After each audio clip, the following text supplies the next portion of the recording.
Hey everyone, good evening and welcome back. Let me double check. Please drop a 1 in the chat so that I know that we are streaming.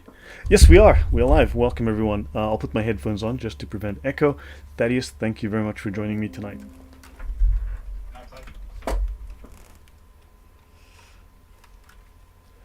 Yeah, so finally now I can hear you because now I've got my headphones in. Uh, yeah, very much. Yeah, so the delay should be about 3 or 4 seconds within YouTube.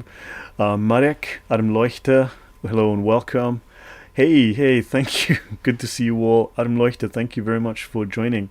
Yeah, Deduza, Yaya, Villainous, Cogito, and there's a guy called Reason Dances in the chat as well. Excellent. Okay, guys, today we are doing part 2 of my discussion on secular humanism and socialism. Well, socialism, really.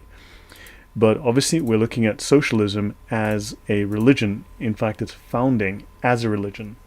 And Michael Petek, welcome. So, Thaddeus, in terms of the discussion we've had on socialism being founded as a religion and a specifically Christian replacement, an anti-Christian religion, what are your thoughts before we open up here?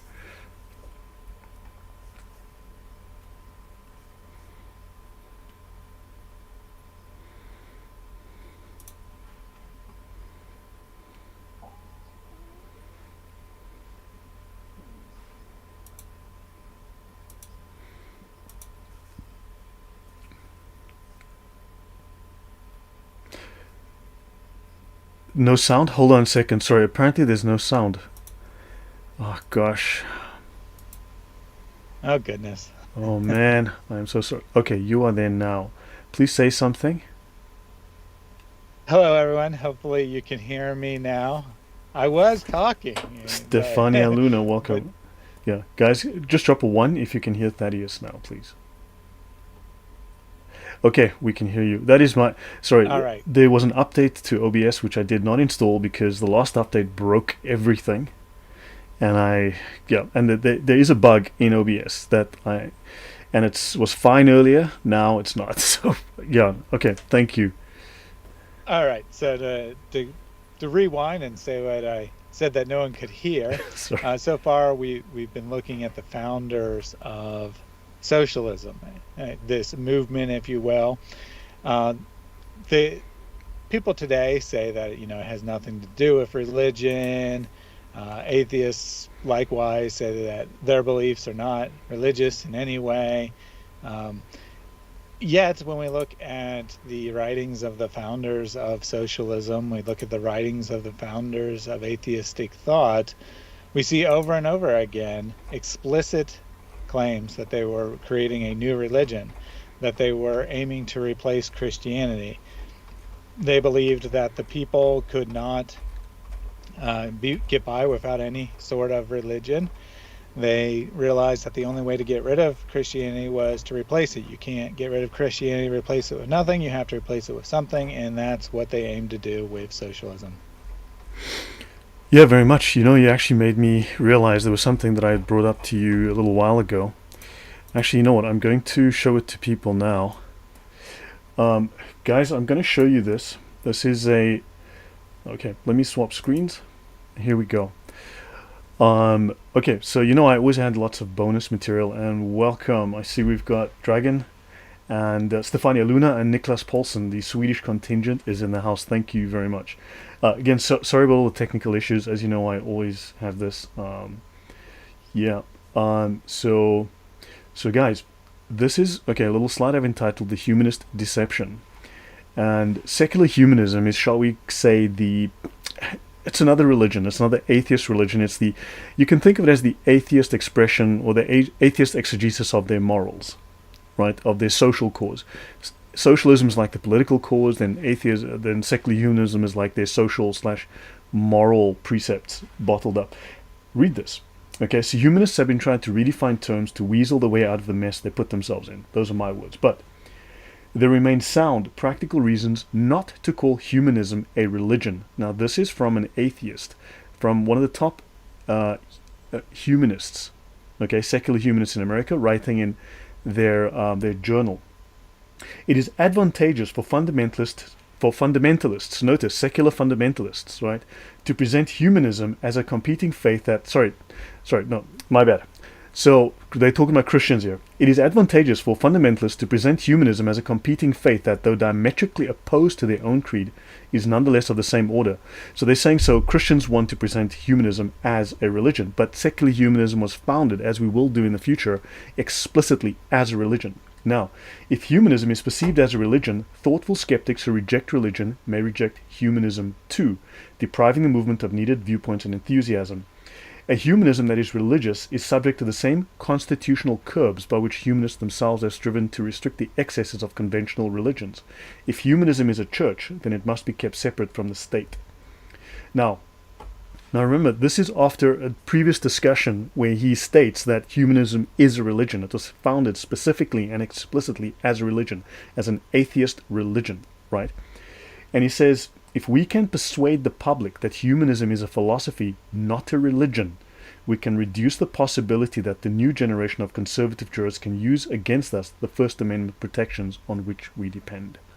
So these atheists have gone out of their way to make sure that people do not perceive their atheist secularism as a religion, even though it is legally in the US, it is legally a religion. Your thoughts, that is, before I continue.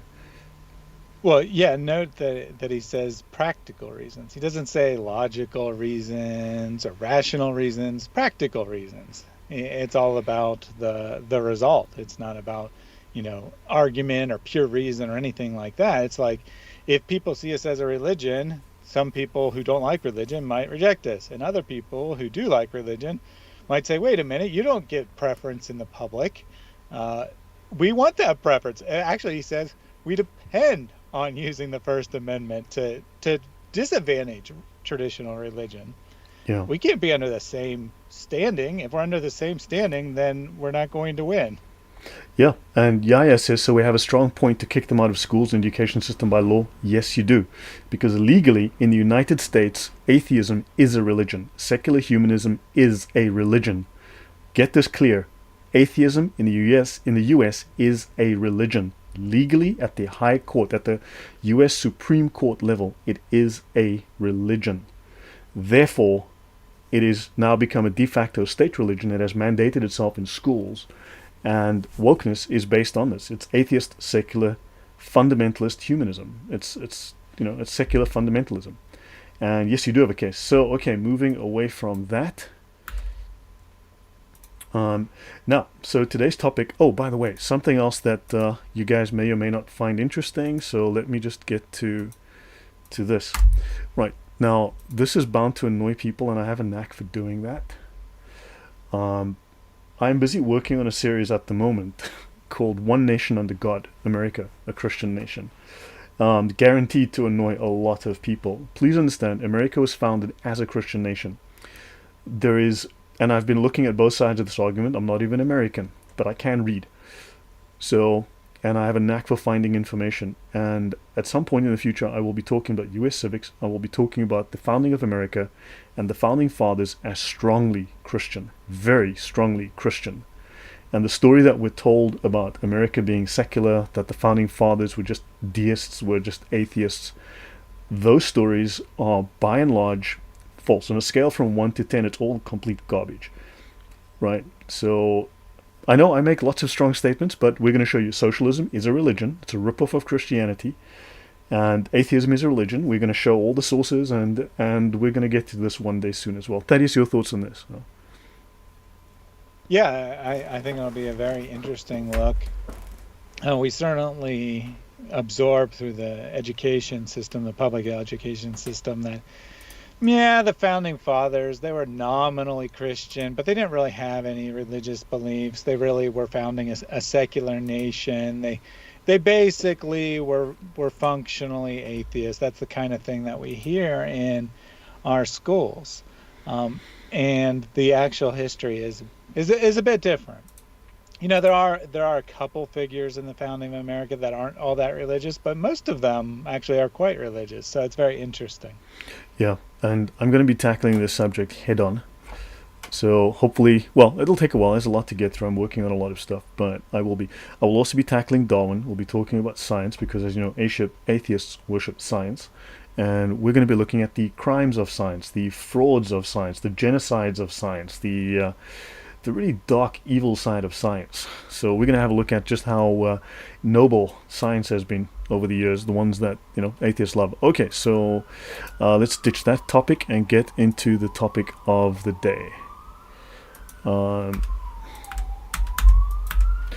Of course. Right, let me bring up my next. Okay, here we go.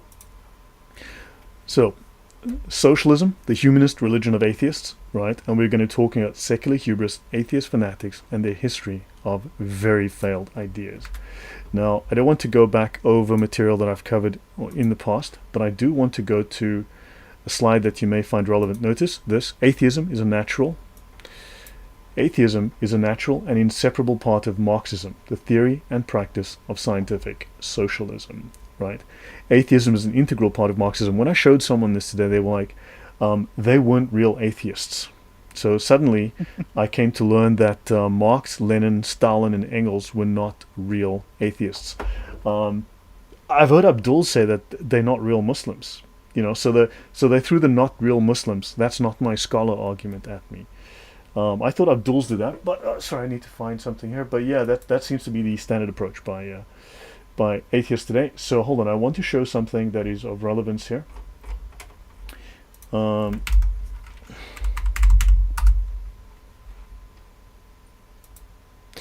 Okay, this is important. This is Ludwig Feuerbach, and this is the guy who introduced the ideas. He wasn't perhaps the originator, but he is certainly the strong proponent of religious atheism. And he says here, and I will come to these slides later, but understand this sets the tone. What yesterday was still religion is no longer such today. And what today is atheism, tomorrow will be religion. That is Ludwig Feuerbach. And notice Friedrich Engels tells us all the communists of 1845 were followers of Feuerbach. Right? And Feuerbach wrote, "Man alone is our God, our Father, our Judge, our Redeemer, our true home, our law and our rule, the Alpha and the Omega of our life and our political, moral, public and domestic activity. There is no salvation save through the medium of man." Your thoughts on that is? Yeah, well, I think that the language here is pretty carefully chosen, that he's using language that Christians would relate to. And he's explicitly saying, we're replacing that man is our God now, that everything that Christianity has to offer you can find in your own self. Yep. Now, notice he says that ideas rested ultimately upon matter, and the driving force of history was mankind's material conditions. In other words, if you had a nice house in a nice neighborhood, you'd be a good person.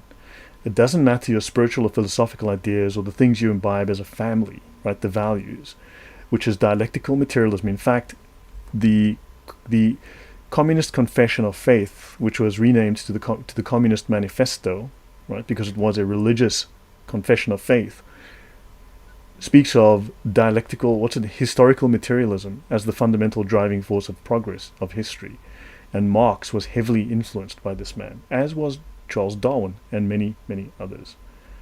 Right, now, so let me continue here. And we ended off somewhere around here. So, okay, so let's just continue more or less where we left off previously.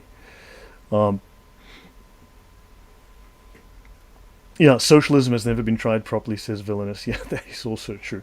Woke propaganda, he says, should be banned as proselytizing. Yes, it is. It is religious proselytizing according to their own definitions, yes. Now, we spoke of this guy, Henry Saint-Simon, this Frenchman who developed socialism as a full philosophy. And of course, this heavily influenced Marx and many, many, many others. And he created the term socialism, socialisme, the new Christianity. So in his best-known work, The New Christianity, socialism is a religion, and its huge concern is the plight of the poor. You'll see Democrats today in the US, you will see them always talking about the poor, the disadvantaged, right? Compassion. They speak of having compassion because that's one of their buzzwords within the new socialist religion, this new atheistic socialist religion.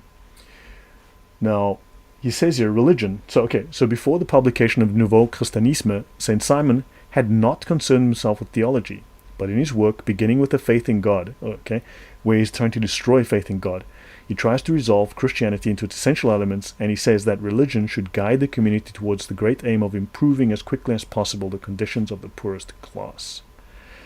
And then, of course, we have a new religion in the 19th century called Christian Socialism, still exists today, attempted to apply the social principles of Christianity to modern industrial life. And they advocated, among other things, that inheritance rights be abolished, which is what Marx wanted. So all that money you would inherit goes to the state, so that capitalists could leave the hands of capital could leave the hands of self-seeking capitalists and be placed at society's disposal. State become God. Thaddeus, your thoughts? Yeah, I mean, the people don't need the money they have. The state can handle it much better. Yeah. Centralization, it is socialism. Central planning, it is socialism. And in fact, I had someone today tell me that that these guys were secular theologians or secular theocrats, and that not believing in a God and state become God, means that they were religious in the sense that they weren't atheists. The state becoming a God doesn't mean that the state is God itself. The atheists still deny God, just that the most powerful thing you have, if you remove God, is the state. And the state now usurps that role, but it doesn't mean the state is God, because they are still denying God. They're not denying the state. So this kind of word games are constant with in terms of atheist thinking. It's based on sophistry. That's quite humorous because, we would tend to agree. You haven't replaced God with nothing. You've replaced it with something else, whether it's, the state or your own personal feelings or whatever the case may be. And here the atheists is say, no, they're not real atheists because they replaced God with something else. Of course, no doubt, this atheist does the exact same thing and just doesn't recognize it. Yeah, or won't admit to it. Right, now again, failed Britannia. So we ended off around these slides. I'm just picking up more or less where we left off. So understand the term Christian socialism was then taken by a group of British men, including these guys, Frederick Denison Morris, Charles Kingsley, John Malcolm Ludlow. Ludlow has actually got a lot to say for himself, who founded a movement that took shape in England, right? So they wanted to vindicate for the kingdom of Christ its true authority over the realms of industry and trade. So now Christianity was supposedly a religion that somehow was supposed to control industry and trade, commerce. It doesn't make sense, but because Jesus does say, my kingdom is not of this world. And Jesus didn't run many businesses. I don't recall how many businesses he had, or if he did an MBA somewhere. Maybe he did at the University of Jerusalem. I'm not aware of it. And socialism, in its true character as the great Christian revolution of the 19th century, that's why they try to claim Jesus was a socialist. Thaddeus. Yeah, well, it's very interesting. You have the one group of socialists who say, well, we got to replace religion with socialism. We got to replace the God with man, replace the individual with the state. And then you have these other socialists who are like, we're the Christian socialists. We want to do the exact same thing, but we'll claim that we're doing it for Christ. Yeah, thou shalt not use my name in vain, right? And that seems to be exactly what they're doing. So we did discuss this last week, that this is a paraphrase of Marx's, the opium of the people phrase, but apparently this guy was not aware of Marx's phrase. But he says that religion, and the Bible, is an opium dose for keeping beasts of burden, that's the labor class, right, your working man, of keeping the beasts of burden patient while they were being overloaded, and as a mere book to keep the poor in order. So they started to create this idea that religion was just there to abuse man, to keep them lowly. And this is exactly the same thing that Stalin, Marx, Lenin, and Engels were saying. So I'll just continue. So Jesus, as you know, was a Christian socialist industrialist, right? And so we had the birth of what's called the social gospel in the Church of England. Okay, so sadly, I come from the Church of England. So yeah, I have looked at the Church of England at its headquarters, and I've shaken my head a whole lot, man. Seriously, I'm like, what are these people thinking? So, Charles Mansfield and the Christian Socialist Brotherhood, 1848 to 1855. That's this dude here. So, inspired by a disciple of this guy, Saint Simon, who created socialism, this Ludlow guy, raised and educated in France, where the French Revolution happened, so he was trained by a bunch of crazy philosophers, enlisted other churchmen in an effort to promote the application of Christian principles in industrial organization. And stirred by sufferings of the poor and by factory and workshop conditions, Ludlow's group vigorously criticized socially conservative Christianity. And yeah, so they started to attack Christianity. And of course, they founded a number of Christian socialist organizations, which dissolved not long after, although some still do survive. Just your thoughts on that. But they try to turn it into a social system, into an industrial system, into a political system, into a commercial system. This was their version of Christianity applied to. But of course, it's not Christianity. It's simply just in the name of Christianity, I believe. Your thoughts, then, Thaddeus? Yeah, well, Mr. Ward there titled his book "The Birth of the Social Gospel," i.e., he is saying this is a new gospel. And of course, when we read in the New Testament, and it's very clear that what we are to do with someone who brings a new gospel, if this already existed, he wouldn't have to say the birth of, he'd just say explaining the social gospel or rediscovering or something like that. But no, it's the birth, it's the creation of a new gospel. And as Paul says, anyone who comes after us with a new gospel, even if it were an angel or one of the apostles teaching it, that person is teaching a false gospel, and you should discard anything they have to say. But it ties right in with, trying to replace Christianity. He wants to follow the gospel of his own creation, not the actual gospel. That's a really good point. I missed that entirely. You're right. So, yeah, if anyone brings a new gospel. And Cogito says, all countries that once railed against kings and emperors, they now have kings and emperors. They just don't use those titles. Yeah, very true. So I'll continue. So, technocracy. Now, Saint Simon wanted priests to be replaced by scientists. Scientists would be the new priests of society. And industrialists would be, that means the owners of big corporations, like, the owners of Facebook, Twitter, and so on. They would become the new masters of society. They would steer society from the point of view of science and the point of view of industry. Those two would collaborate to steer society. Although I don't know if we're seeing anything like that happening today, but you guys can let me know in the chat. So technocracy is an organizational structure or system of governance, right? And so he was recommending a system of governance based on these Christian principles, where scientists take the lead, where decision makers are selected on the basis of technological knowledge, right? So Mark Zuckerberg, you need to run society because technically you're the smartest among us. Neil deGrasse Tyson, you're a scientist. You need to run everything. And this would be the people with the gnosis. Now, technocracy was popular in the early 20th century as a leftist answer for governmental change. Technocrat the word is a pejorative. It's an insult. It's a bad word. In the 21st century, referring to individuals often related to universities exercising governmental authority because of elitist knowledge, the elites. And technocracy as a word first appeared in 1919. Technocracy, ways and means to gain industrial democracy, in other words, socialism. Right. Now, your thoughts, Thunders?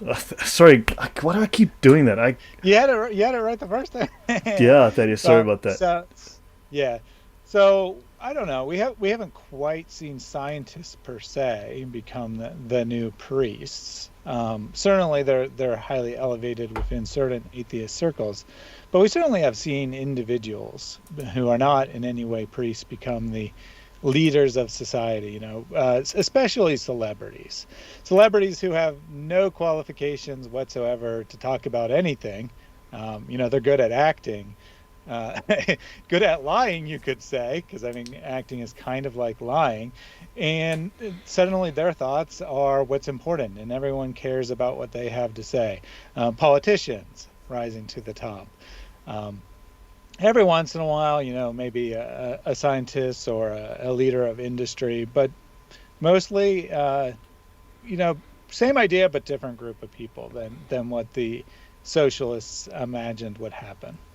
Right. So notice technocracy in the 30s, right, was an alternative form of socio-economic organization. Can you say World Economic Forum? Right, compared to the troubled Western states of the early 20th century, most specifically the United States under the Great Depression. Now, you need to compare this with the French Revolution, you see, because France was going through a Great Depression of its own. It was going through a financial crisis of its own, and so they decided, no, now's a great time for a revolution to bring in the new socialist utopia, and of course they created a genocide. And of course these technocrats were going to bring in a new revolution because America had some financial troubles and we need a new revolution. Fortunately, with the success of the New Deal and the Allied victory in World War II, the technocracy movement folded into obscurity, although it still survives today. Think World Economic Forum. And this brings us to a man called Auguste Comte. So, Isidore Auguste Marie François Xavier Comte was born January 19th, blah blah, 1857 he died. So, French philosopher, founder of sociology.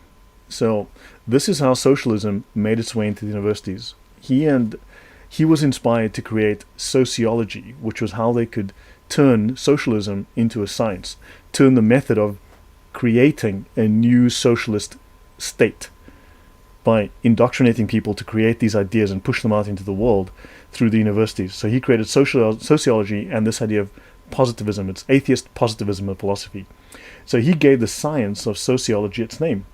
And positivism apparently confines itself to the data of experience. In other words, he is copying and imitating 5th century BC sophist Protagoras, who stated that man is the measure of all things, that only what man sees is real, what man does not see is not real. So basically he went back to 5th century paganism as his template. And it excludes a priori or metaphysical speculations. In other words, his philosophy doesn't believe that there is a God because the concept of God is excluded from his philosophy. And using this philosophy, you can't see God because this philosophy assumes that there can be no God, will be no God, never has been a God. There is no God. In fact, it doesn't allow for a God. And therefore, we're looking, but we don't see a God because, it makes perfect sense, right, Thaddeus? Well, we see this from atheists today. They come into our YouTube channels or whatever, and they say there is no God, and say, what's your evidence for that? And they say, hey, I don't need any. They don't use these words. I don't need any evidence that there isn't a God. I just need you to provide the physical proof that there is God. Often they even use analogies that rely on physical objects, like, you wouldn't believe that there's a pink elephant in this room, so why do you believe that there is a God who is omnipresent? That kind of thing. Yeah, so unfortunately he's using a pagan set of ideas, as we will discover as we go through this. But notice that he called positivism a religion of humanity. So he went on and created a new religion, believe it or not, and he was actually very, very influential. He influenced a lot of what people would call Enlightenment thinkers, Enlightenment philosophers. So his philosophy, his religion excluded God. There was no possibility of God because they decided there was no God and therefore they can't see where, it's like, yeah, sure. Okay. So it developed through several... Sorry? Just like prominent atheists today, like Dawkins, when they admit, whatever evidence is provided, I know a priori that it's far more probable that there's some other explanation than that God's there. Therefore, there is no God. It's quite extraordinary how they don't see that they've defined God out of existence, and then which I mean is fine, whatever. You can have whatever assumptions you want to have. But don't act like you're being rational. You're just arguing in a circle. That's all you're doing. Exactly. So hold on, I want to show you something. I actually want to show you guys something here. This is part of a new series that I will do with Thaddeus before too long. I want to show you guys this. This is a slide. So this is from a university textbook. Now, in this textbook, I go through about 30 different definitions of the word atheism from academic sources. And already I've heard that's not my scholar, that's not my dictionary, I don't follow that, I make up my own definition.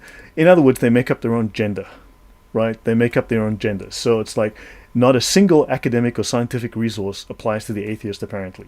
He makes up his own. They all make it up themselves, so there's no meaning. It's whatever they feel like at the time. Notice this. This is a book it's a textbook called Logic and Theism. It was published by Cambridge University.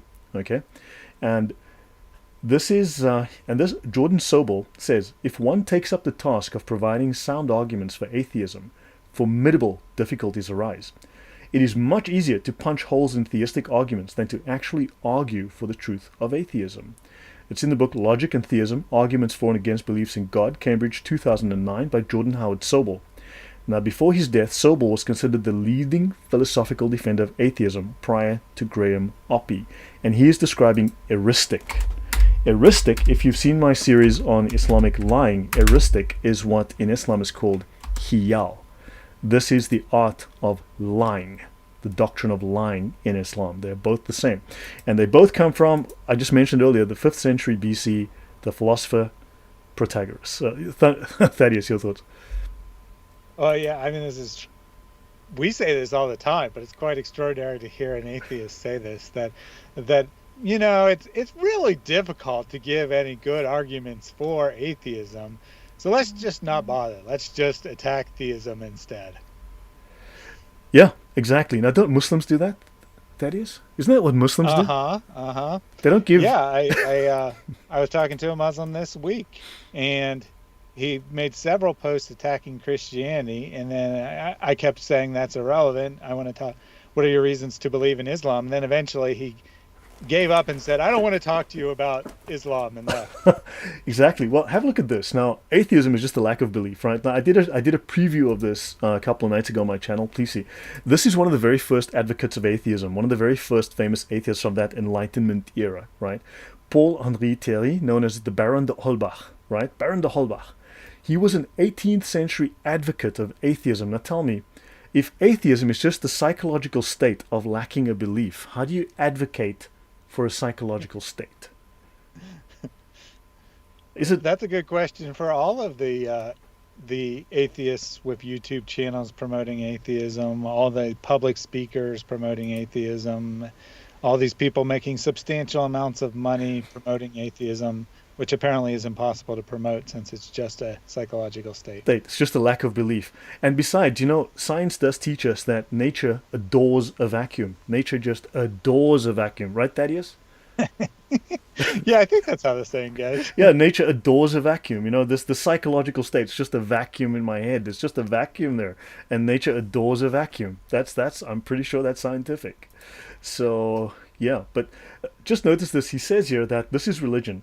It's prejudice that warps his mind, that prevents its expansion, that renders him the slave of fiction, appears to doom him to continual error.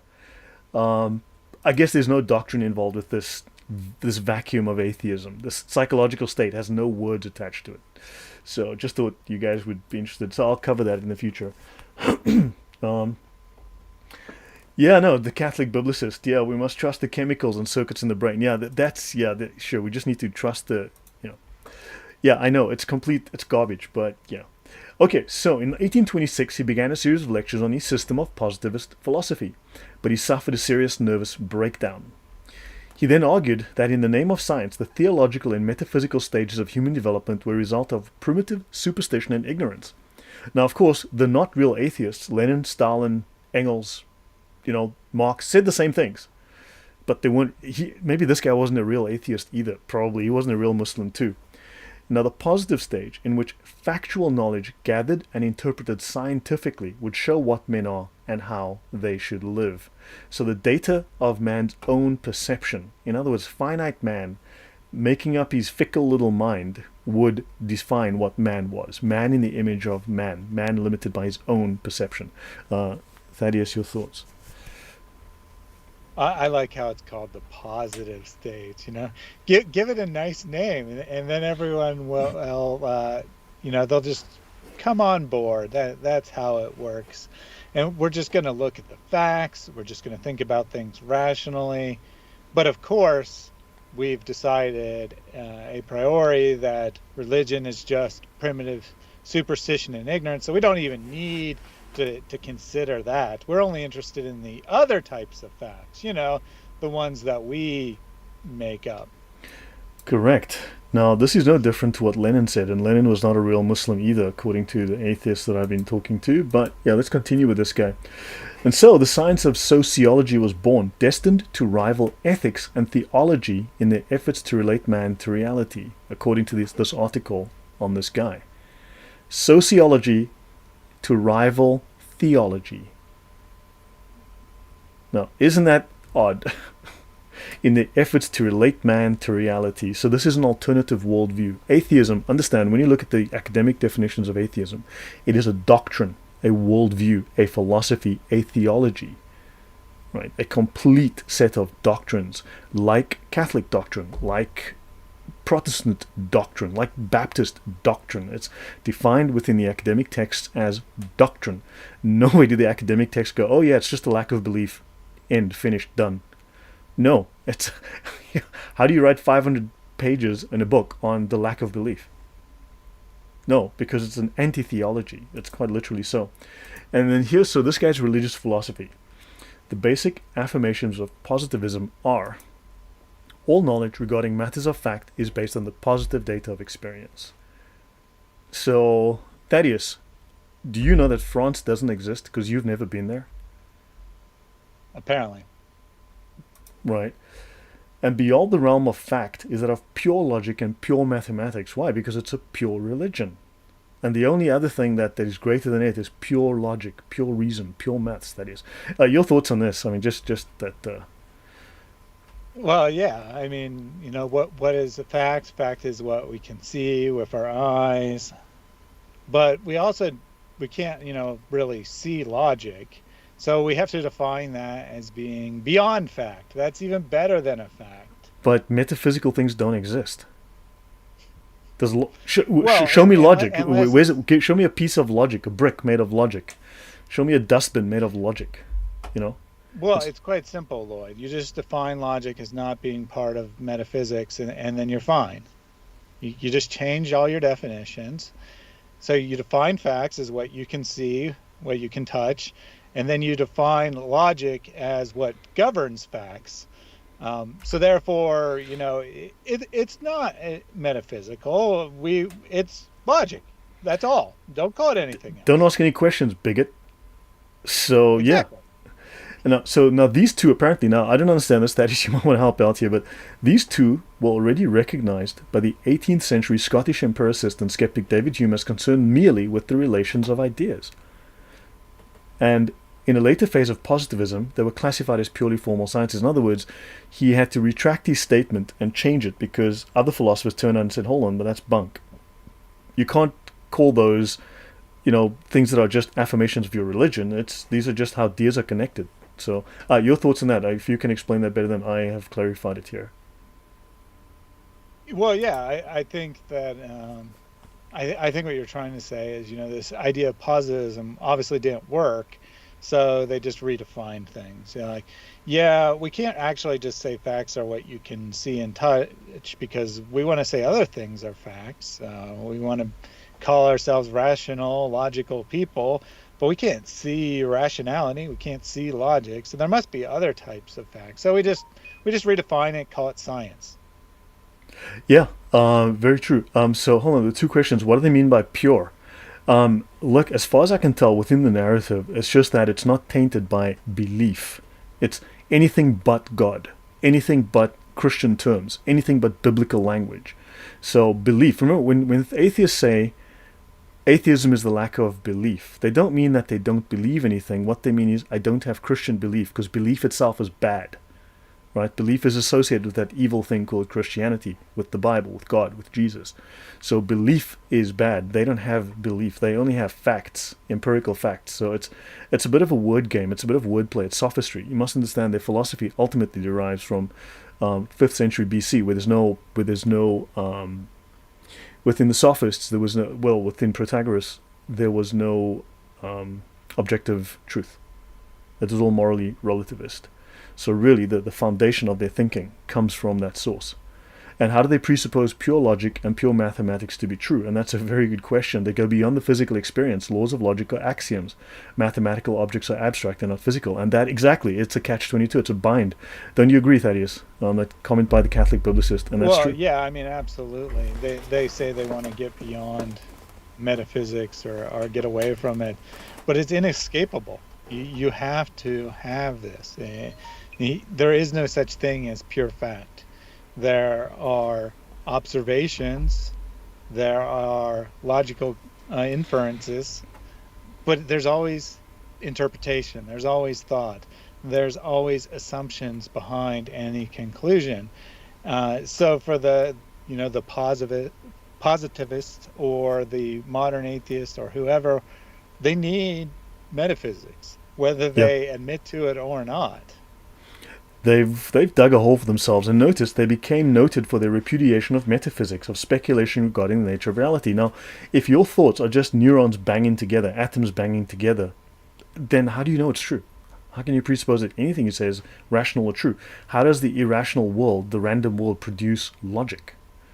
Right. So anyway, so that they repudiated metaphysics, i.e., of speculation regarding the nature of reality, that radically goes beyond any possible evidence that can either support or refute such transcendent knowledge claims. So God's not real, so how's logic real? Right? And in its basic ideological posture, positivism is thus worldly, secular, and notice, anti-theological. And that's according to Britannica. Those are not my words. It's anti-theological. Now, we're going to learn over time that atheism is a doctrine that is anti-theological. It is anti-Christian, specifically and explicitly. It was designed and created to be an atheology, a negative theology, the negation of Christian theology, the opposite of, the mirror image of. You will see this. And it's also anti-metaphysical. It's purely mechanical. Strict adherence to the testimony of observation and experience is the all-important imperative of positivism. Now, this is shades of Protagoras. Man is the measure. And so there you can see this idea, this 5th century BC pagan idea, which was rejected by Aristotle and others. This is underlying their philosophy. Now, if you want to chime in, go ahead. Otherwise, I'll just move on. But you can jump in at any time, Thaddeus. Now, this imperative was also reflected in the contributions by positivists to ethics and moral philosophy, which were generally utilitarian. In other words, what can we do with this? How can it serve us? How can we use it? Right? What can we get done with this? Right? Not what is the nature of God? Who is God? How can we love God? How can we aspire to be greater than ourselves, to be like God? But what does God do? What is the function of the church? How can we use that function to our benefit? Just like Voltaire said, there is no God, but don't tell my servant unless he kills me at night. He realized that there's a utility to believing in God. It keeps people from murdering other people willy-nilly, because if there's no God, there is no moral consequence for murder. So therefore, there's a utility. That's all they're doing here. Yes, that is. Yeah, well, two things. One, notice that, while this statement doesn't sound particularly offensive, greatest happiness for greatest number of people, there's nothing behind it. It's just brought out of thin air. It's just doctrine without any basis as to why that would be better. One could easily argue that no, it should be that the strongest survive. That and of course other atheists are going to argue along those lines later on. But just notice that it has no basis. Second, notice that this isn't an argument against religion or Christianity, because religion makes people happy. It provides, hope. It provides a sense of belonging. It provides all kinds of things that make people happy. Yet they want to discard religion and replace it with something that doesn't actually contradict it. Very interesting stuff. Yeah, and Andrew Martin asks a very good question. If science is the art of measurement, right? If science allows you to measure things, right? That's one of the functions of science. So how do you measure the greatest happiness? Wouldn't it be rational for your greatest happiness, and never mind everyone else? There's no moral consequence for doing evil. I mean, there is no evil for that matter. Evil, the concept of evil would be the direct result of having an absolute standard of good, a God to measure against. But if you don't have that, then action is relative.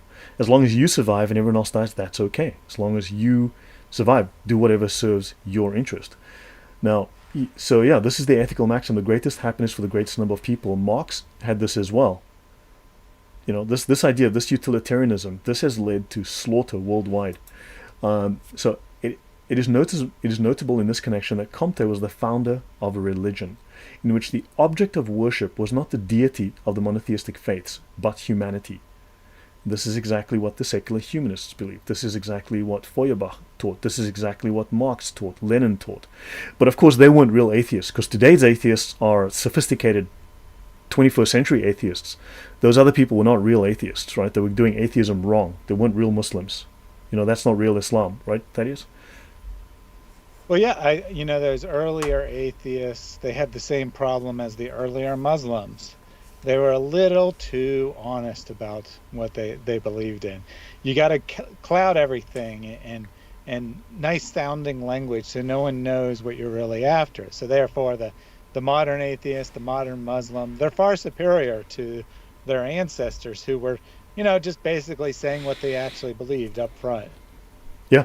So notice he was the creator of a religion. So let's have a look at his secular humanist religion. Understand, it was secular humanism.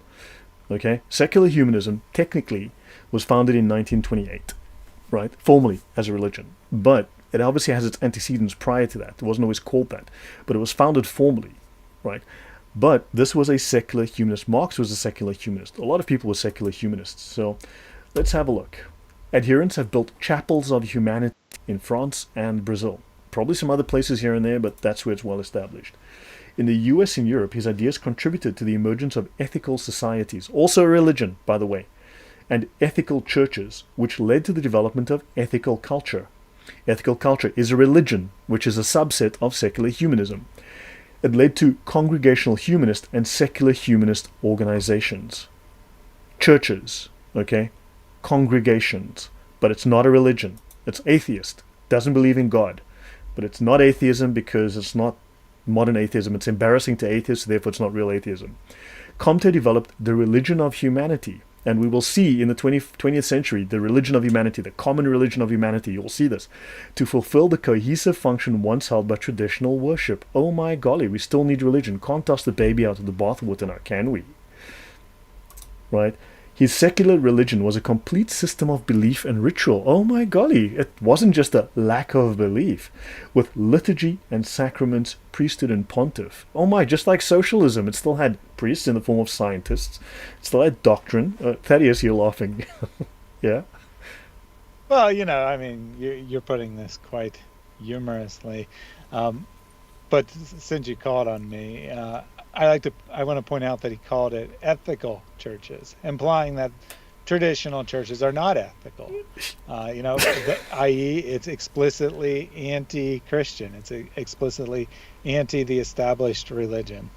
Exactly. Andrew Martin says that atheism has nothing to do with any beliefs, and Stalin made himself the literal God on earth. Now, understand, if you've watched some of the previous slides, you'll know that the atheist stated that man is the only God. Because there is no God, man is the supreme being, and therefore man is a God. So atheism has made man a God. And many, many atheists, even today, we've had the guys in the chat, we've had the guys in the comments, claiming, I am a God. Okay? This is the atheist belief. This is the logical outcome of this. If you have no God and you are the supreme being, then you are a God. You are the God. You're the God of your own little world. So, yeah. So anyway, he says it was organized, his religion was organized around the public veneration of humanity. I believe in the French Revolution they did that too. Referred to as the nouveau grand être suprême, the new supreme great being. The new supreme great being. Oh my golly, so it wasn't just Stalin. It looks like all of these atheists were doing atheism wrong. How come no one can get atheism right? It's like, oh my golly, it's like, how come all these atheists don't just have a lack of belief? They all seem to have, doctrine, religion, beliefs about themselves. Like, and even, you know what's crazy? Every single internet atheist just has a lack of belief. But you know what? Every single university professor that teaches on atheism in the world, every single one, and every single textbook on, and every single dictionary and every single encyclopedia that defines the word atheism is wrong. Did you know that, Thaddeus? Every single academic reference on earth is wrong, and the only people that are right are the atheists in this comment section. Yeah, amazing stuff. Kind of like when the Muslims come in and they tell us that all of the scholars of Islam have no idea what they're talking about, and we should just believe them because they know Arabic and they're a real Muslim. Yeah. Um, I do want to see that textbook though, that is 300 pages or 500 pages. The Encyclopedia of Atheism, let's call it, where you open it, the first page says atheism is a lack of belief, and then the rest of the pages are blank because Blank. that's all there is to say about the subject. Andrew Martin, Atheism Plus of a decade ago tried to add doctrine. No, they just tried to add additional doctrine or make their own denomination. They were just the, I don't know, the Lamb of God of atheism doctrine. You had the Church of the, Church of the Chickens of atheism, and so there's just different denominations of atheism. Atheism has always been an anti-theology. It's defined, if you go through the academic definitions, they will tell you it is doctrine. It is church doctrine, but anti-church doctrine. It is no different to the Catholic Church, to the Anglican Church, to the Baptist Church. It is doctrine. So anyway, so the public veneration. So worship yourself, worship of yourself, worship of man, worship of yourself, self-interest. This was later supplemented in a positivist trinity. Oh my golly, where did you get that idea? But the grand fetish, the earth, and the grand milieu, cosmic space. I wonder, this is where the eco movement maybe comes from. So yeah, that is, you're laughing again. Yeah, well, in this case, it's not actually the way you're phrasing it. It's just the idea itself is so funny. I mean, he's obviously trying to make a trinity, because why else would he say, okay, the deity, our new deity is humanity, plus the earth, plus space.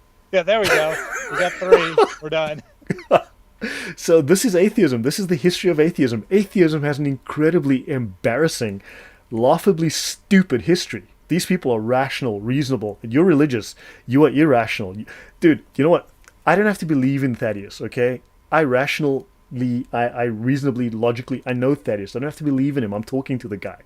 That doesn't take any faith, okay? Faith's a whole different setup, right?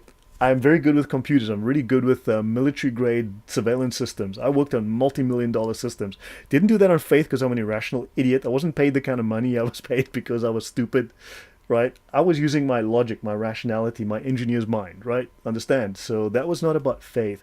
Yes, we know, because don't forget, if you're a Christian, the Logos is what you follow. The Logos is the principle of reason, right?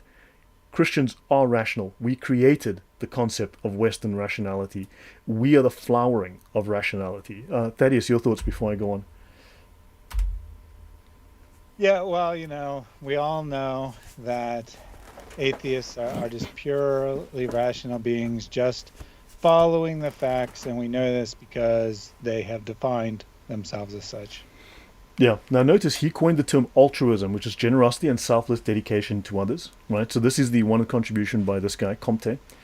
And, Sebaz, how come atheists can't agree on the meaning of atheism? How come they'll reject every single academic source? How come they'll, like Abdul, throw every scientist under the bus when the scientists, these top experts, offer a different view of atheism than they do? And how come they reject every single dictionary and philosophy textbook, every single encyclopedia?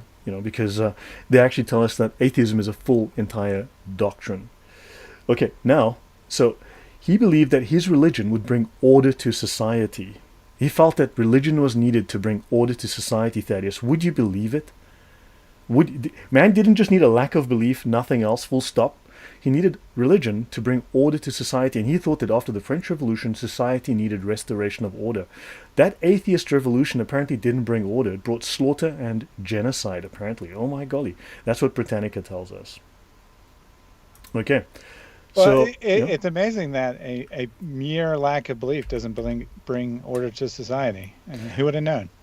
yeah, who knows, hey? Just strip away this thing that brings order to society and you got disorder in society. I thought atheism was going to bring peace, but it brought the very first atheist. Remember, the French Revolution, France at that time was the very first secular atheist state, and they murdered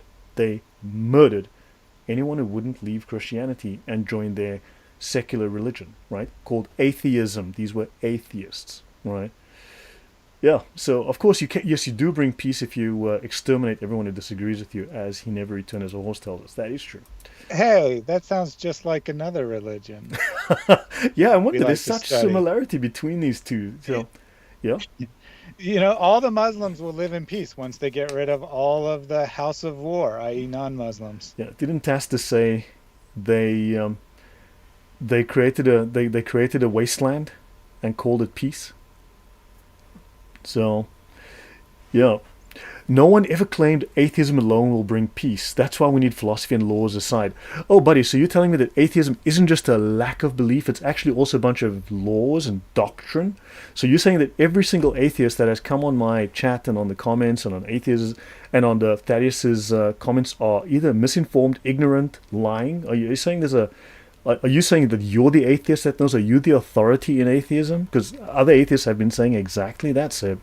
Thaddeus, your thoughts? Yeah, usually when an atheist comes in here, they want to tell us that atheism is just a lack of belief and there nothing else. What do you mean philosophy? You're going to appeal to philosophy? You're going to appeal to, I don't want to say unprovable, but in the scientific sense, unprovable ideas?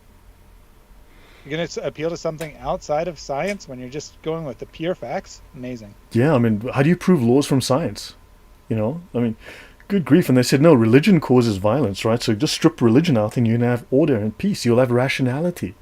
Because remember, within the atheist doctrine, religion is by default evil, right? Belief is by default irrational. In fact, to be scientific, to be rational, you must be atheistic.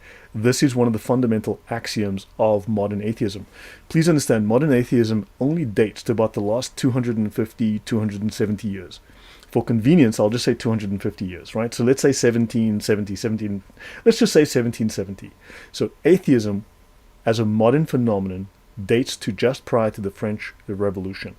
Now, these French Revolution philosophers, as you know, have proven to be banging their cousins, right? Banging their nieces, they banging their brother and sister's kids, right? They are completely immoral. They are irrational, genocidal, right? Suicidal, complete freaks, right? So, but these are atheists. These are completely rational people. Don't question that. So morality that adapts to human happiness to most people should adapt according to what people need. That's interesting. So morality is adaptive. So you mean so in other words, depending on the culture that we're in, society, then of course what we have is adjustable morality. So you're saying that at no time is murder ever completely a sin, or say pedophilia, is that ever wrong? Is there any time where pedophilia is just a-okay because society deems it okay? Now, you know what, Sebaz, I love this. If it makes, sorry, Lloyd, Sure. just to drive home that point, if it makes more people happy that pedophilia is legal than it makes people happy that it's illegal, then that's what you need to do, according to Seb here. Yeah. He also just reinforced your point. You've been saying all along that they're borrowed from ancient Greek philosophers who were living in a pagan milieu. And he says the ancient Greek philosophers were atheists. Now, you know what? We're going to have a talk about this. Seb, you need to come back to a different show because I'm not going to do it today, but I have notes on that already. I've looked into this and you're talking crap, buddy. Because do you know that the term atheism meant something completely different back then? The way that the Greeks defined it is completely different. Maybe you want to look that up. Do some of that rationality nonsense. Be scientific, because you're supposed to be smarter than me because you're rational. So, yeah. Now, so tell me, Seb, so you're saying that morality is relative, right? Now, here's the thing, okay? Society decides. So now society has decided to be Christian, to be religious. You come along and you're saying you don't want to be religious. You want to change society. So you are the one being irrational. You're the one being immoral. Because society has made the decision. Now you are going against the decision of society. So you are the immoral one. That's using your own logic. So will you claim now, will you admit now, will you confess now that you are irrational, that you are immoral, because you are going against society? Just drop it in the chat there. Just drop it in the chat. Thaddeus? I want to hit home that point. The Salem witch trials, which we're often told is one of the worst events in all of human history, made the vast majority of the population happy. The vast majority of the population was happy that they were, yes, rooting out evil witches and getting rid of the causes of all their hardships. So according to Seb, that was what made the maximum number of people happy. So that was good for that society. I Correct. just want to make that clear. Yeah, it needs to be made clear, yeah. So witch burning was making a lot of people very happy. It was a great thing, according to you, because it made people happy. Society decided that. So why are you saying it's bad now? Because it was good then. So if it came back, it'd be good, right? Because society changed their mind. Society decided it. Man, there's a few people that I'd love to go and burn, probably. I don't know. Sometimes I certainly get the feeling, you know. But it's illegal today, so I guess, no. Yeah, what a pity. Those were the good days, You could just burn people if you. Hey, is that police? My neighbor's a witch. Can you guys do something? You'll be over right now with a flamethrower? That's fantastic. Yeah. Look. Yeah, so Seb, understand, society has decided to be religious. So that makes most people happy. I'm not against as long as they don't force people who don't want to believe. Well, atheists have it as part of their doctrine to insist that everyone should be irreligious. So this is unfortunately within your doctrine, and you are the one being immoral because you are going against society. So you are the one that's immoral, right? You are the one that is actually being irrational, going against the what society wants. So he claimed that society would bring, that his religion, his atheist secular religion would bring progress. He said the consequences of industrial and technical breakthroughs for human societies would come from his secular atheist religion. Okay? Now, in Catechism Positivist, 1851, he defined his Church of Humanity's 7 sacraments. I'm not going to go into the 7 sacraments, I won't even bother. Right? But he had 7 sacraments. And the religion of humanity was described by Thomas Huxley as Catholicism minus Christianity. Haven't I been defining all of these atheist movements as exactly that? Catholicism minus God, basically. That's exactly what it was. Right? Yes, he had 7 sacraments, Catholic biblicist. Just drop some notes about 7 sacraments in there if you would. In addition to a holy trinity of humanity, the earth, and destiny, it had a priesthood. It was even more influential in Victorian England than the theories of Charles Darwin or Karl Marx.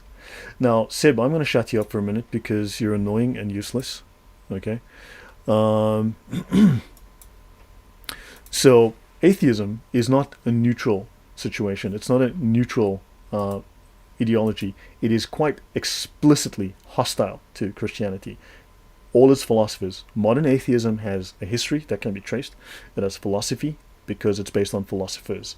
And every single one of them is hostile, not neutral. They are actively, positively hostile to and making a religion that is the opposite of Christian doctrine, to enforce their own vision on the world, their own utopian vision.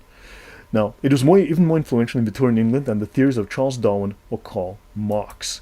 So understand, these ideas of these atheists, these crazy, bat poop crazy atheists, have hugely impacted society in ways that we're not aware of historically. Now, he wanted a secular Roman Catholic Church for a better future. Right. Actually, you know what? The reason to answer that's a really good question. Sebaz, you said we should make laws that make the most number of people happy. So what if the law that makes the most number of people happy is to force everyone to believe the same thing? Yeah, well, I mean, let's make everybody, I don't know, Baptist. Let's go there. Why not? It's going to make a lot of people happy. And then Seb, I mean, you don't want to be immoral, do you? By going against society. It's going to make people happy, so just shut up and go along with it. Now notice, Britannica says... Or to make this... Sorry? Or to make this real with actual numbers, in Islamic majority nations, they do surveys from time to time finding out what people believe. Quite often, like 85% of the population is in favor of the death penalty for anyone who leaves Islam. So according to you, that is perfectly ethical because 85% of the population is made happy by that law. 15% of it disagree with it. The 15% are obviously the smaller number. So therefore the law is good. Yeah. Yeah, the law is good because exactly so. I mean, hey, it made certain national communists in Germany very, very happy to kill a lot of people. Made them happy, so I guess it was just fine, right? Right? That's what we're left with. Understand, the whole atheist philosophy, the whole atheist enterprise is anti-Christian and completely just psychobabble. It's just garbage babble. Right, moving on. So his style was heavy, labored, and monotonous.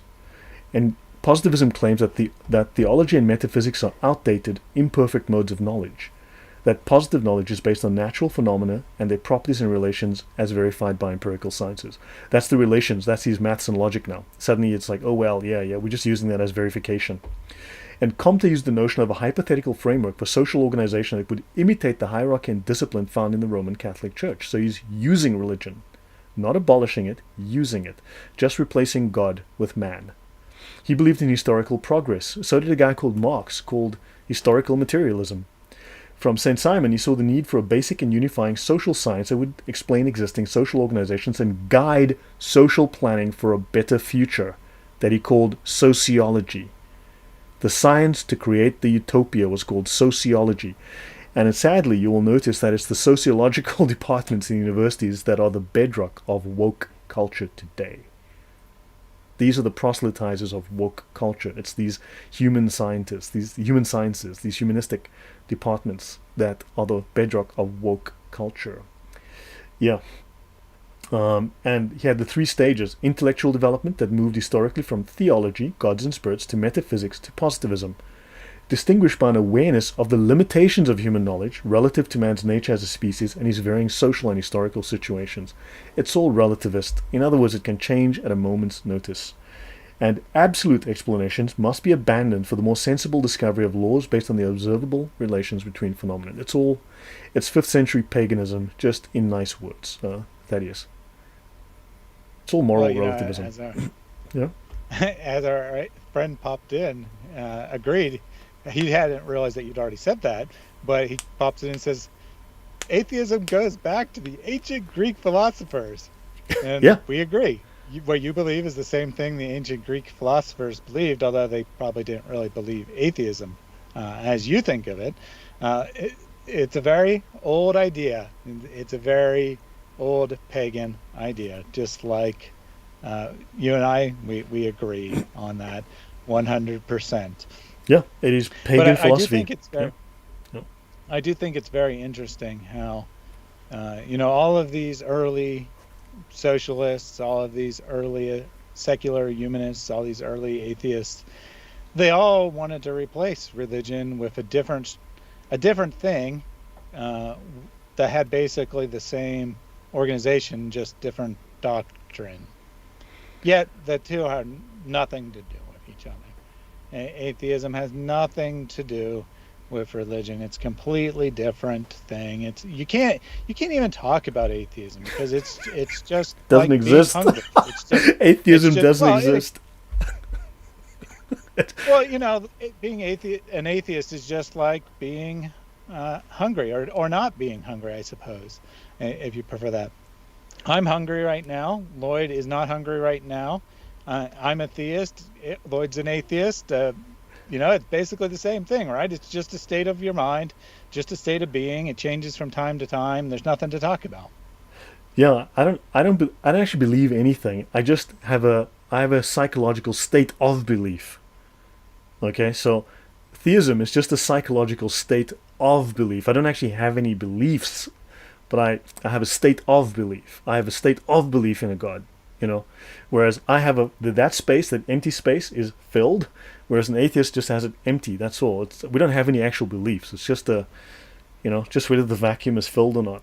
So exactly, the chemicals in his brain are telling him that there is no God. The chemicals in my brain are telling me there is a God, but that's all. We just have different chemicals. Yeah. It's obviously it's clearly incoherent babble. It's incoherence. So Auguste Comte, to finish off with this guy, so he was a somber, according to Britannica, I didn't make this up. So the scholars that wrote this article says he was an ungrateful, self-centered and egocentric personality. Wonderful guy, lovely guy. I mean, don't forget, his friend and mentor tried to blow his brains out and shot out his eye. So he compensated for this by his zeal for the welfare of humanity. Oh my God, think of the children. Think of the children. And his intellectual determination and his strenuous application to his life's work for the welfare of humanity. And he devoted himself to the promotion and systemization of his ideas and their application in the cause of the improvement of society. Oh, wonderful guy. So what a saint.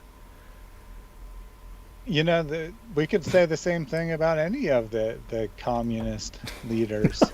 Stalin, he was very self-centered. He was very egotistical. All he ever did is think about himself. But he had a great zeal for making Soviet Russia be equal for everyone. He really was just looking after the people. When he exterminated millions of people, that was just to improve the lives of everyone else. He's such a great guy. Yep. So understand, this is what they say. So yeah, we need to just. So anyway, so ethical culture. Let's have a look at. Let's spend a few minutes. So shall we go to the half-hour mark? That is that okay? Or Yep. So the audience can let me know if. So guys, hopefully you're learning something. Oh, by the way, if I may take this moment to interrupt. As you know, I think you guys realize I spent a huge amount of time developing this material. It takes a lot of time, and many people have said I should go on to Patreon, which I don't really want to do. But a couple of things. First of all, my very first video with Al-Fadi is up on his channel. Finally, I recorded these videos probably in February or something. I don't know, February or March. I recorded these videos. Now in November, they finally appear on the channel. I'd given up on this. I thought the guy had forgotten me. So yeah, so this is Sharia law, sacred or secret, Lloyd de Jong, Sharia, the true Muslim Talmud, or the Muslim Talmud, episode 1. It's had a really good viewing rate so far, almost 6K views in just one day, 24 hours. And I don't know, millions of comments, 545, and yeah. And then also, so yeah, so I've recorded 14 episodes with him, and he's asked me to do more in December. And oddly enough, surprisingly enough, he's asked me if I'd be willing to do a live stream with him and Dr. J. Smith, which I've agreed to. So that's the last thing I expected, but okay, fine and well. So that should happen in December. So 7th, 8th, 9th. Of course, it doesn't mean that it'll be broadcast on the 7th, 8th, and 9th of December. It could be broadcast in, I don't know, April of 2024, right? So don't hold your breath. And then finally, I happen to have put up a site on this website called Coffee. Right, so this is a website called Coffee, and yeah, it's coffee.com, co-fi.com, and my name, Lloyd de Jong. That's the link here. And yeah, if you guys would like to support me, I do want to do much more of this kind of work, and I will show you, for instance, on this basis here, if we have a look here. At the moment, I'm busy with, this is a bunch of different slides sets that I'm working on, okay? Some of these you've seen, but there's actually more in the background as well. But I'm working on a whole bunch of this material as well on different topics. As I said, I do want to work on U.S. civics, because the story that we've been told historically on the Founding Fathers is completely false. We need to dive into that. So if you guys would like to support me for as little as $2 a month on this website, that'd be great. And you can also join on YouTube. I need to obviously just dive into that, but thank you for those who have. I do appreciate the support. I was able to buy a fantastic new camera because my last camera was 12 years old. So a couple of months ago, I bought a new camera and new microphone. So thank you, everyone, for that. Okay, back to... So, ethical culture, 1876. And here we go, this guy. So, yes, and Andrew, you were right. I mean, definitely, the whole idea of the philosophy is based on the idea of the Vitruvian man. Man is the measure of all things. Okay? This is the idea here. Man is the measure of all things. Now, this, of course, is also the hippie logo, which is also very similar. Now, the question has been asked, what is the difference between humanism and ethical culture? It is obvious here that ethical culture is a means to an end in humanism and might be considered a department of humanism. So that teaches us something about this religion called ethical culture. All right? So, Felix Adler, this guy, a former member of the Free Religious Association, obviously nothing to do with religion, don't believe your lying eyes, conceived of ethical culture as a new religion, but he doesn't mean it in the way that religion is meant. Okay, it's religion in a way that's not embarrassing to atheists. It's not don't believe your mind, right? That would strip away the unscientific dogmas of traditional religion, while retaining and elevating the ethical message at the heart of all religions. Thaddeus, does this sound like it's the same story over and over and over? Yeah. We've moved on to a new figure here, but if you didn't tell us that, we would have thought we were still talking about the same guy, because they're all saying the same thing. They all have a different name for it, right? Here we have religious association, ethical culture. We had religious socialism. We had Positivism. positivism. We have all kinds of different They're all terms, but they all are atheistic. basically saying the same thing. They're all atheistic, yes, but they're all attempting to replace Christianity specifically. Yeah. Not get rid of Christianity, replace Christianity with something different. Yeah, and he believed that traditional religions would ultimately prove to be incompatible with a scientific worldview. Please understand, at some point I'm going to be diving into the scientific revolution, and it is specifically a Christian revolution, right? A Christian revolution, and this is something that they also want to change. They want to strip you of your birthright. They want to strip you of your legacy, the heritage you come from, which is scientific and rational. So yeah, and so he felt, Thaddeus, there was a message from Highness. Yeah, so that was, hold on, let me get that. Thank you very much. I do appreciate it. Let me get that link, and I will post it. But thank you very much. I really appreciate it. Let me just go find the chat, and I'll drop it in there. Oh, you're not a mod. Hold on. Sorry about that. Sorry about that. I didn't need to be a mod. Gee whiz, no, I didn't realize. I hadn't thought about it. But then again, you haven't really been streaming on my channel, have you? Until recently, so we started doing this. Sorry about that. I just did. Thank you, Andrew. I didn't care. It's just he asked me to post the link, and I'm like, I can't. Okay, so here we go. So he felt that vital aspects of religion should not be allowed to fall by the wayside. Now, there's actually a book written by an atheist that says, hold on, wait. Religion is useful. It has uses. We can't get rid of all of it. We need to use it because it's been stable for a long time. We need to use it because it's got a great way of ordering society, organizing society. Right. And religions provided vital functions in encouraging good works. Oh my golly. And religions taught important truths about the world, albeit these truths were expressed through metaphors that were not always suited to modern understandings. Richard Dawkins needs to talk to this guy because religion is evil, according to Dawkins. It's evil unbound. It's evil unchained. It's straight out of hell. And he doesn't believe in hell, though, so he probably means that metaphorically. And monotheistic religions were based on a metaphor of an authoritarian monarchy, according to him. Whereas democratic relationships, oh, that word democratic again, is very leftist, were now understood to be the ideal. Ethical culture was religious, he said. It was religious. Trust me, it was religious. We're going to dive in another presentation. We're going to dive into that. It was 100% religious. Ethical culture was religious in the sense of playing a defining role in people's lives and addressing issues of ultimate concern. Well, that is. Yeah, isn't that kind of... He says in the sentence of playing a defining role in people's lives and addressing issues of ultimate concern, but isn't that exactly what religion is? I mean, that it's making claims about the unseen metaphysical state and people's ultimate reality. Certain religions don't necessarily believe in a theistic God. Religion and theism aren't one and the same, but this definition of ethical culture absolutely sounds 100% like a religion, a non-theistic religion, but a religion nonetheless.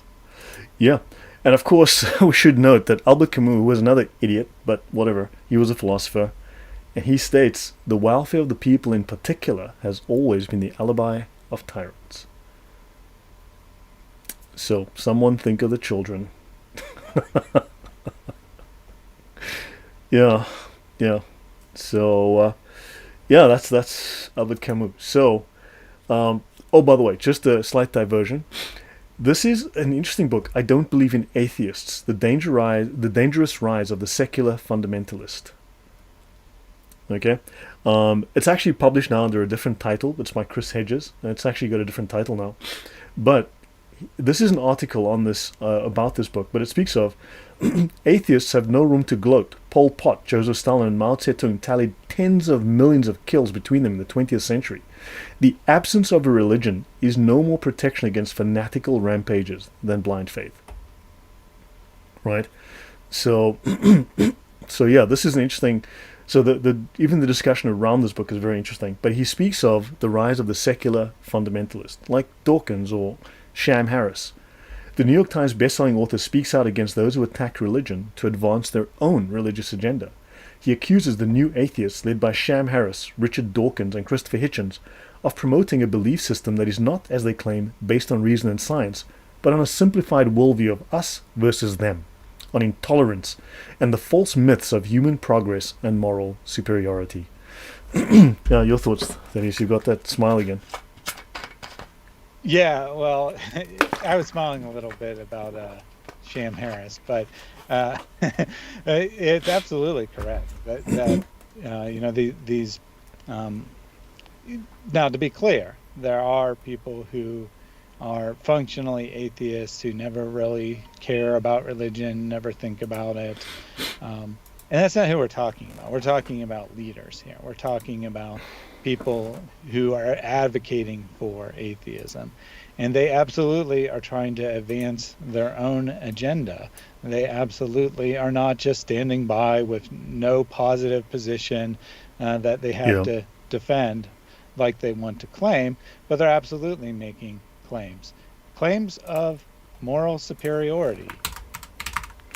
And they do. Hold on, so I need to find... There's something I need to find... hold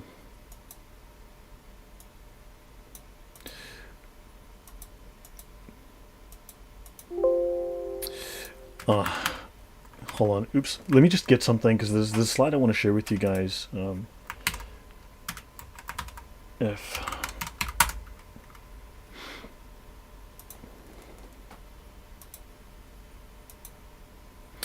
Okay, so I want you to have a look at this. Now, this is probably... Okay, so this reference here that I'm showing you is considered the world's most...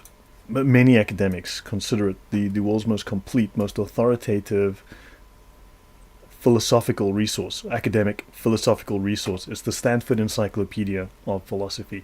It is highly, highly respected, which means that, as you know, the Abdul atheists are going to tell us it's wrong, okay? Because it's not their dictionary. It's not my encyclopedia. It's not my scholar. But I want you to listen now. Here's a question. So wait, this is slide number 15. So here's a question I want to ask. If atheism is merely a lack of belief, then what is the opposite of theism? So, Thaddeus, what is logically speaking the opposite of theism? Wouldn't that be atheism? If theism is that God exists, then what is the opposite? What is God does not exist? What is that word?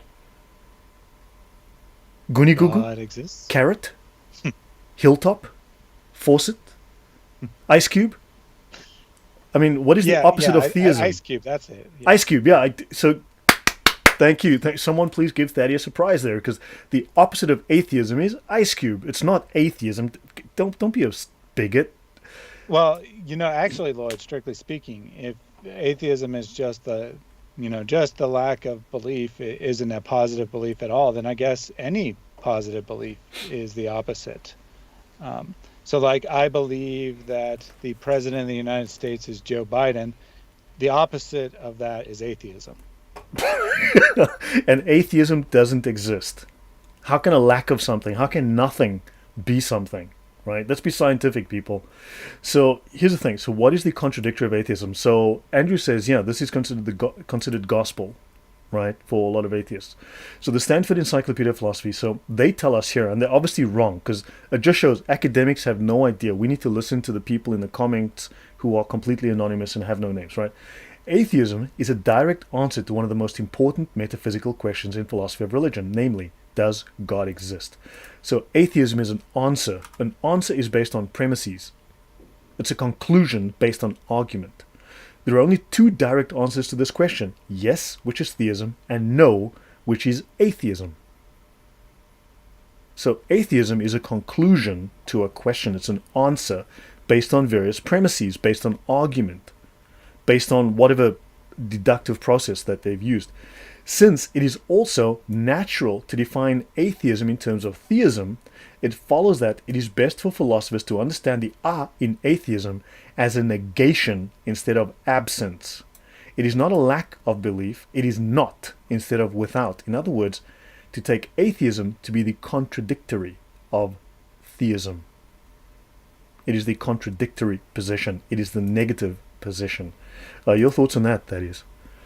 Yeah, and when defined this way, I have no problem with someone saying that they're an atheist.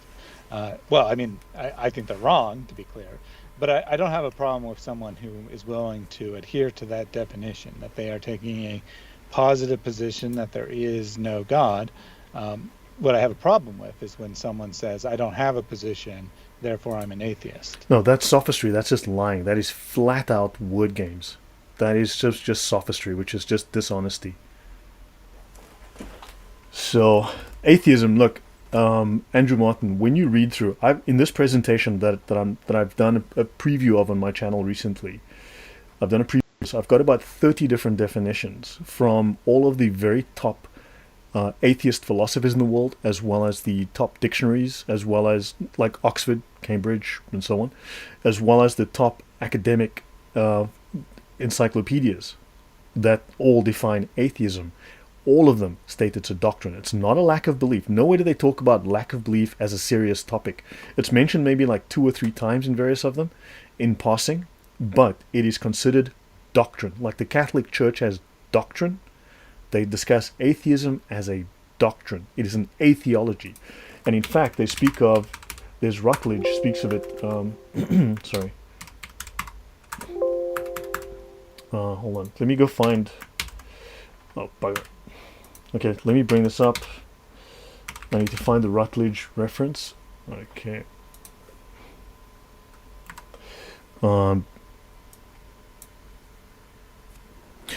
So, hold on.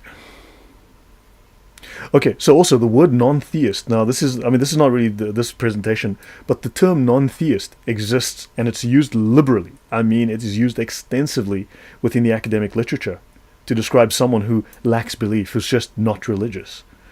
So, an atheist is the opposite of theist. It's the contradictory position.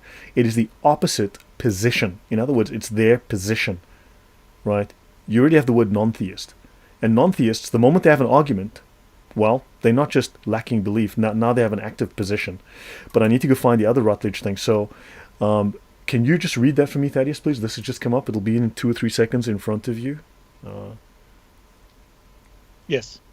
This definition is also found in multiple encyclopedias and dictionaries of philosophies. In the concise Rutledge Encyclopedia of Philosophy, William L. Rowe, also an atheist, writes, Atheism is the position that affirms the non-existence of God. It proposes positive disbelief rather than mere suspension of belief. Right. And I agree. I think that is a correct definition of atheism. Okay. Now, I've just brought up another one. If you can just take a moment to read this, please. This is very important. Oh, wow. Thank you, Your Highness. Thank you. Thank you very, very much. I'm so grateful. Thank you. Thaddeus, if you can just... so which one, what do you want me to read? Yeah, just this page. Or? Yeah, this Rutledge page. It should be... Hold on, let me just load it fully. Okay, there you go. Yeah. Yeah, just check the whole slide. Tell me what you think of that. Yeah, okay, yes. Certain deconstructive strategies which seek to undermine any notion of a secure foundation, whether in Christ or in culture, while rejecting theism. These forms of deconstruction are not simply atheistic. Rather, they provide an atheology of culture, both avoiding and approaching theology, specifically negative theology. Deconstructive atheologies of cultural disseminate radical, yet almost jubilant skepticism regarding the capacity of any cultural sign, religious or secular, to produce a stable meaning and so to convey the presence of whatever is taken to signify. For Rory, the self has to be de-divinized. So tell me what you think of this and I'll get to you. So basically they believe that so atheism, according to the Rutledge Companion Encyclopedia of Theology, atheism is an atheology. It is an anti-Christian theology. Specifically an anti. We know what the opposer is within Christian doctrine. Someone who opposes and is the opposite of Christianity that's the satanic. Now, atheism rejects theism, but also these forms of deconstruction, and we know that this is cultural Marxism, right? This deconstructionist behavior is all cultural Marxist. This criticism, remember, this comes from Marx's idea of criticism. Prior to that, Marx got it from Feuerbach, right? This deconstruction, this criticism of things you don't like. And he says they're not simply atheistic. Yes, they are atheistic, but they are antagonistic to Western culture. They're antagonistic to religion. They provide an atheology of culture, both avoiding and approaching theology. In other words, specifically, they are a negative theology. And they disseminate radical yet jubilant skepticism regarding every symbol that the West holds dear. So they want to undermine Jesus. They want to undermine the family. They want to undermine the church. They want to undermine the founding fathers, the Christian founding of America. They want to undermine any symbol that has any positive religious meaning. And thus, they want to strip it of whatever stable, meaningful meaning that it had for people. So atheism is an attack on Western culture, according to this definition. Would I have that correct, Thaddeus? Thank you very, very much, guys. I'm so grateful. Yeah, Thank you to Green I think so. Sorry. Yeah, I think so. That it's defining as not only an attack on, Christian religion, but also the prevailing culture. That it's an attack on, attempt to replace the current culture with something different. Yes, with something inverted. It's an inversion. So this is atheism as doctrine. Okay, this is coming from an encyclopedia of theology. It's scientific, so don't blame me. It's not a conspiracy theory. So so let me get back to, so any final words on this, Thaddeus, before we wrap up on the other slides? No, I think that we've covered it. That the atheist that comes into the comments, like the guy last time, I think his name was like Black Diamond or something like that. Yeah. He says, we have no clue what we're talking about because we don't even know what the definition of atheism is. Stand in opposition to literally every academic source and dictionary, for that matter, that defines atheism as a position that there is no God. Yeah. We don't know. So because of that statement, as I said, I already had a list of about 24 definitions of the word atheism from multiple sources. I read about 20 of them online. I decided to go find a bunch more. And I will be delving into the definition of atheism from academia. And let's just say that none of the atheists I've ever seen get it right. But of course, wow, thank you very much, Rico Danis. Thank you, guys. I'm so grateful. I really appreciate it. I'm really grateful because I do put a lot of time and research into this. It takes hours and hours, and I'm really grateful. Thank you very much. Okay, let's finish up for the next few minutes, guys. I'm going to wrap up on this. A last word about St. Simon. So, St. Simon posited a three-stage process: religious, metaphysical, and finally, scientific. Now, of course, secular humanists, atheists, love to talk about science. We're scientific, okay? Now, so, through which society passed as knowledge became more assured. Ultimately, ethics itself would become a science to be calculated and defined with precision and certainty. Do you have a calculator? Well, just pull out your ethics calculator. Just pull out your little calculator for morals. We've got it right here. Here's a times table. In the process, they would... Hold on, hang on. Oh, sorry, this is profound. In time, atheism would banish conflict to the history books. Marx, Lenin, Mao, Stalin, Pol Pot, the French Revolution would banish conflict to the history books because they would use reason, Thaddeus. And we're not giving atheism a chance. Would you believe it? For all his uncritical worship of science, however, St. Simon recognized that dry rationality alone would not suffice. People needed emotions and feelings in their life. Thus, rather than crush Christianity, he sought to replace it within a different system. Does that sound familiar? That is, I'll let you give you a word. Man, Lloyd, why did you just make the same slide over and over again? I'm so sorry. I'm a stuck record. So, even to the extent of writing a book entitled Nouveau Christianisme in 1825, my French probably sucks, he replaced deity with humanity, clergy with scientists, and faith with scientific knowledge. Now, hey, come on, you know this and I know this. I've heard atheists constantly going, I believe in science, we're scientific, I believe in science. Well, faith with scientific knowledge, and proposed a social reorganization centered on a cult of Newton. That's perfectly reasonable. Newton's a fine man. I guess. I mean, who do you? That is. Sorry. Caught in Newton, huh? I'm pretty sure that Newton was quite a devout Christian, by the way. Now the cult of Darwin. Green Eagle is right. Cult of Darwin now. Oh, don't worry. We're going to be talking about Darwin. Darwin's coming up. He's on my radar. In fact, he's in my sniper scope. Oh, that's going to be fun too, man. That's going to be so much fun. Good grief. That's going to be a riot. So, St. Simon could verge on the mad. I'm sure he was perfectly stable. Please don't be prejudiced against this crazy man. But he was also genuinely original. His religion of scientific atheism. Now, Marx used the term scientific atheism, so did Lenin, so did Stalin. Right? In fact, all the communist regimes are scientifically atheist, right? Forming the mold from which many others would take their shape. He was taken seriously by some of the 19th century's finest minds, including John Stuart Mill, Thomas Carlyle, the historian, Karl Marx, and Friedrich Engels. In France, a number of disciples such as Prosper Infantine and Saint-Amand Bézard took on his ideas and formed a Saint-Simonian sect. Nothing religious about that, which managed to remain together for 2 whole years and became a favorite weekend outing for curious Parisians. Yeah, that is. I think that was not meant to be ironic. I think they actually were saying that it did great as society out together for 2 years, but he's founding a new religion. He's the new Christianity. He says so himself, and it held up for 2 years, 2 whole years. What a hero! Yeah.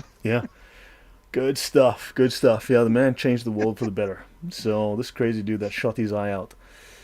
So guys, yeah, I think I'll wrap up here. I went a bit longer than anticipated. But Thaddeus, what did you learn today, and what do you think we've taught the audience today? And guys, what have you learned today? Sorry. Oh, all jokes aside about you repeating the same information, I think that we've learned that all of these figures, all of these leaders in proto-socialism, if you will, all these leaders in what would eventually become the socialist movement, which would eventually become the scientific atheism movement of the 20th century, they all thought the same thing. They all thought that they were creating a new religion that would replace Christianity. Yeah. That it would have the same structure, there'd be what you could call priests. It would have the same moral values. It would have the same institutions, the same buildings, everything, except for one small, tiny little difference. Just remove God from the equation. Yeah, exactly. He never returned his horses alone to think of the children. Sorry. Yeah. So, with one tiny difference. It's Christianity with anything divine removed from it, stripped out. It's repackaged religion. They were making an atheistic religion. Atheism was created as a religion. Okay? Greek atheism from 2,500 years ago is a very different prospect than atheism today. They're different things. I have already covered that. I knew that was going to come up. Some fool was going to say that. I have the notes on that. We'll be talking about that in the future. But yeah, so trust me, I know I say a lot of fun things, very blunt things, but yeah, I've got the homework done. Christianity without Christ. Yes, Corin Weiss, that is correct. Christianity without Christ. That's exactly what they want. They are jealous of Christianity and they want to replace it with their own crazy ideas. Scientific Christianity. Socialism is a religion. Secular humanism, what they're pushing in the schools, is religion. The whole government system is a religion that they're pushing. And we need to know about it so that we can humiliate these people in public, show them the truth of the atheist doctrine, their beliefs. At some point, they need to be open and honest about their history and their prophets. These are the prophets of atheism.